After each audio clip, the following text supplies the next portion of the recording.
कि सबका साथ सबका विकास। महोदय, बजट के पूरे एक सेकेंड, जब कोई सरकार बजट पेश, मेरे को विपक्ष के सदस्यों ने एक पर्ची भेजी है, ये व्यवस्था बिगाड़ रहे हैं यहाँ पर। क्या लिख के भेजा, पढ़ के सुनाओ आपको, बताओ। बिराजे अभी भेजी है इन्होंने पर्ची। नहीं, बिराजू गए के लिए अध्यक्ष महोदय, करो इसकी। अध्यक्ष महोदय, आप तो ऐसे न थे। अध्यक्ष महोदय, मेरी बात ध्यान से सुनिए। मैं बीच में समय मेरा पूरा चाहिए, बीच में मेरा समय बाद में चाहिए, बात नहीं, मैं बीच में बैठूंगी नहीं, मैं मेरी बात रखूंगी। अब बोलना चालू करिए। जो बजट पेश किया जाता है, माननीय सदस्य आप सीनियर हैं, आप बैठिए, नहीं तो मेरा समय जितना होगा मैं बीच में नहीं बैठूंगी और बोलने भी नहीं दूंगी आपको। हम सर, जिसने पर्ची दिया उसका जवाब बाद में दे दीजिए, मैं आपको मना नहीं करती, आप मना नहीं करते, आप बैठिए। आप बोले। सर, जो बजट पेश किया गया पूरे प्रदेश के अंदर इस बार 24 जुलाई को, आपके पूरे प्रदेश की जनता है, आप पीछे से उनको इंटरप्ट कर रहे हैं, डिस्टर्बेंस जो विशेष वर्ग है, चाहे कर्मचारी है, चाहे किसान है, चाहे महिला है, चाहे विद्यार्थी है, उस बजट को वो बहुत ध्यान से देखते हैं कि हमारे क्षेत्र के लिए सरकार ने क्या किया। अभी हमारे सम्माननीय सदस्य कह रहे थे कि बजट बिना भेदभाव दिया गया है, लेकिन अध्यक्ष महोदय, मैं आपके माध्यम से बताना चाहती हूँ कि जिस विधानसभा क्षेत्र से मैं आती हूँ, उस विधानसभा क्षेत्र के अंदर, अनूपगढ़ के अंदर, इस बजट के अंदर माननीय वित्त मंत्री महोदय ने क्या दिया। क्योंकि जो अनूपगढ़ विधानसभा, जो पिछली सरकार माननीय मुख्यमंत्री गहलोत जी ने नए 19 जिले दिए गए थे, उनमें से एक जिला है। और लगभग 11.5 साल हमारी जनता धरने पे बैठी थी। जनता की भावना को देखते हुए वहाँ लगातार भाजपा के विधायक थे, लेकिन माननीय मुख्यमंत्री गहलोत जी को धन्यवाद देती हूँ कि उन्होंने जिला देके हमारी जनता को बहुत बड़ी सौगात दी। अभी मेरे से पहले मेरे माननीय सदस्य कह रहे थे कि रेवड़ियाँ बांटी हैं, जिले आनन फानन में बांटे, तो मैं मेरे माननीय सदस्य, मेरे भाई को कहना चाहती हूँ, जिले का क्या महत्व है। वो भारत और पाक पे बसी हुई विधानसभा क्षेत्र, जिसका अनूपगढ़ हमारा मुख्यालय।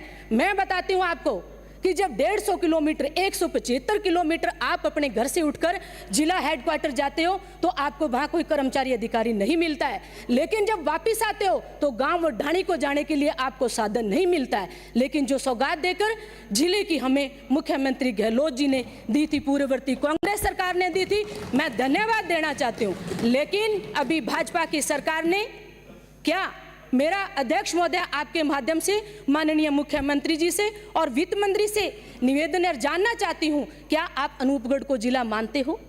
अगर जिला मानते हो तो जो आधारभूत सुविधाएं हमारे अनूपगढ़ जिले को दी जानी चाहिए थी, वो क्यों नहीं दी आपने? हमारे जिला मुख्यालय पे जो मेरा हेडक्वार्टर है, उसके, आप बैठिए माननीय सदस्य, आपको बजट बहुत दे दिया गया है विश्वनाथ जी, आपकी लगती विधानसभा है, आपसे कोई चीज छिपी हुई नहीं है। तो मेरा आपसे निवेदन है कि सर, जिला मुख्यालय पे हमारे जो CSC थी, उसको जिला अस्पताल में मैं क्रमोन्नत करने की मांग करती हूँ।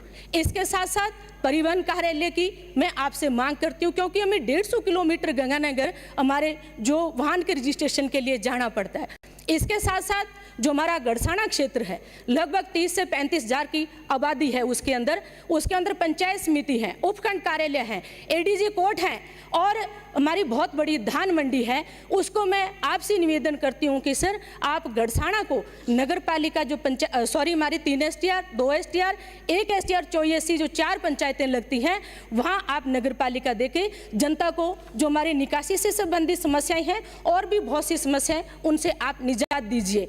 और इसके साथ साथ सर, मैं आपसे निवेदन करती हूँ कि जो मेरा विधानसभा के क्षेत्र है, अभी अध्यक्ष महोदय आपने भी अपने भाषण में कहा था कि नशा बहुत, जो मेरी अंतर्राष्ट्रीय सीमा पे बसी हुई विधानसभा क्षेत्र है, लगभग पिछले 6 महीने में 10 बार ड्रोन के माध्यम से ड्रग और हीरोइन गिराई गई थी। तो हमारे जो युवा है वो नशे की चपेट में है।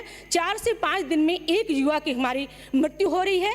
तो मैं सरकार से निवेदन करती हूँ कि आप विशेष टास्क फोर्स बना के जहाँ इस पर निगरानी कीजिए और अनूपगढ़ के अंदर आप छोटे छोटे उद्योग धंधे स्थापित करके वहाँ की जनता को, वहाँ के युवाओं को रोजगार दीजिए। नहीं तो सर, जैसे हम उड़ता पंजाब की बात करते थे, वैसा उड़ता अनूपगढ़ बनने में कोई दो राय नहीं है।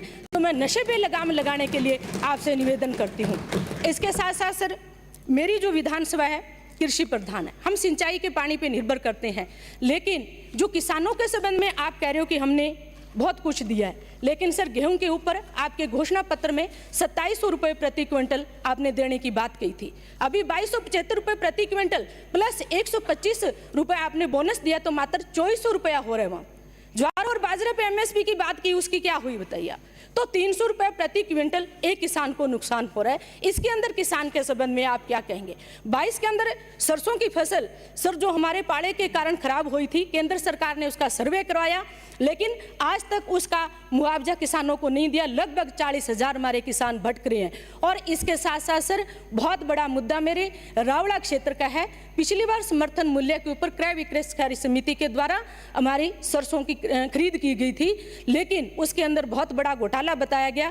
बार बार जांचें हो गई। 14 जनवरी 2024 को जांच हुई, जिसमें किसान सही पाए गए, लेकिन आज तक उन किसानों का भुगतान नहीं किया गया। क्या सरकार राजफेड और क्रय विक्रय सहकारी समिति के अंदर जो कर्मचारी थे, जो दोषी कर्मचारी थे, उनके खिलाफ क्या आप लोग कार्रवाई करोगे। इसके साथ साथ सर लाइट ऊर्जा के संबंध में बात की। 8-8 10-10 घंटे लाइट नहीं आती है सर, लेकिन मेरा मानना है कि मेरे विधानसभा क्षेत्र में लगभग 459 ढाणियां आज भी लाइट से वंचित है।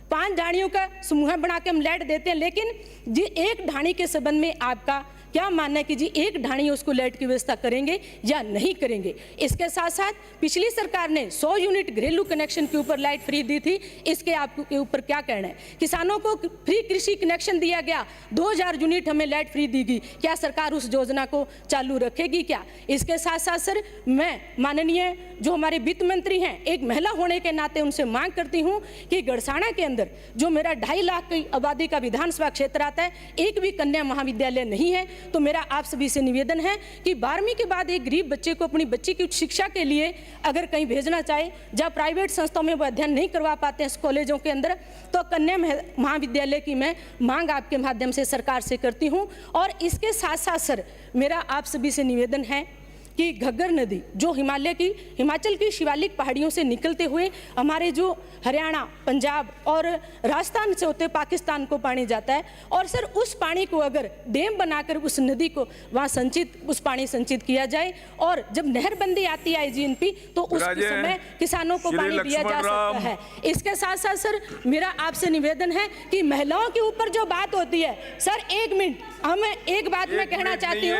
नहीं सर, महिलाओं के ऊपर इस तरह की बातें आप घटनाएं देखिए, जिले देखिए, तो मैं माननीय सभापति महोदय, मैं प्रस्ताव करता हूं सदन का समय 1 घंटा और बढ़ाया जाए।